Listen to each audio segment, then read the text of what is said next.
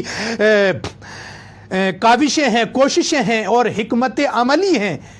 Planning ہے، ایک بہترین پلاننگز، ان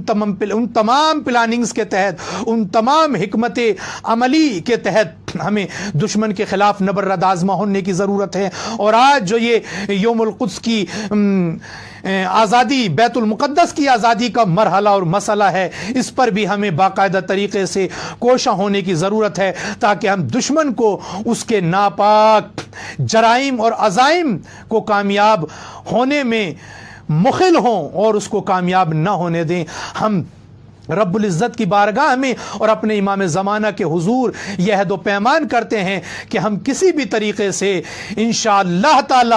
بیت المقدس کو آزاد کروا کے رہیں گے، اور بیت المقدس ایک دن آزاد ہو کے رہے گا، لیکن یہ آزاد اسی دن ہو کے رہے گا، اسی وقت آزاد ہو کے رہے گا جب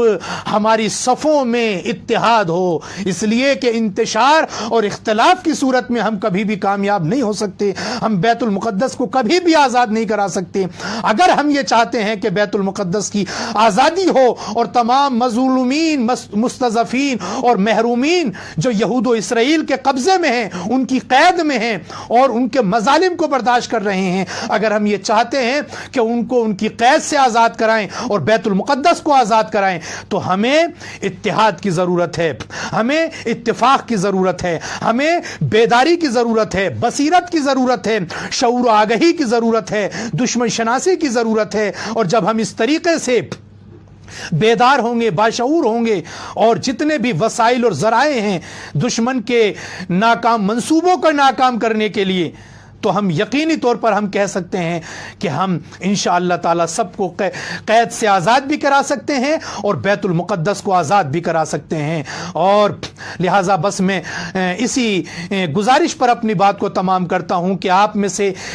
جتنے بھی افراد، جتنے بھی مومنین اور اس چینل کے توسط سے جتنے بھی ناظرین اس پروگرام کا مشاہدہ فرما رہے ہیں اور جہاں جہاں بھی ہیں، وہ اگر شاہراہوں پر اور سڑکوں پر اس عالمی وبا کے ہوتے ہوئے اگر نہیں آ سکتے ہیں، تو جتنے بھی انٹرنیٹ کے براؤزرز ہیں، social media, print media, electronic media, ان سب کے ذریعے سے آواز اور احتجاج کو اپنے ثبت کرائیں اور دشمن کے چہرے کو پہچنوائیں کہ دشمن کون ہے اور دشمن کیا چاہتا ہے، اور مسلمانوں کے قبلہ اول کو وہ ابھی تک اس مقام کو جو ہے اپنی دارالسلطنت اور دارالحکومت قرار دینا چاہتا ہے۔ ہمیں اس کے لیے کوشاں ہونا ہوگا، اور صحیح معنی میں جس طریقے سے ہم سامرہ میں جو ہونے والے مظالم ہیں ان کے خلاف آواز اٹھاتے ہیں، جنت البقیع جو ابھی تک آزاد نہیں ہے اس کے خلاف ہم آواز اٹھاتے ہیں، اسی طریقے سے ایک سچے شیعہ کی علامت یہ ہے کہ وہ بیت المقدس کی آزادی کے لیے بھی اپنی آواز کو بلند کرے، اپنی آواز کو اٹھائے۔ والسلام علیکم ورحمۃ اللہ وبرکاتہ۔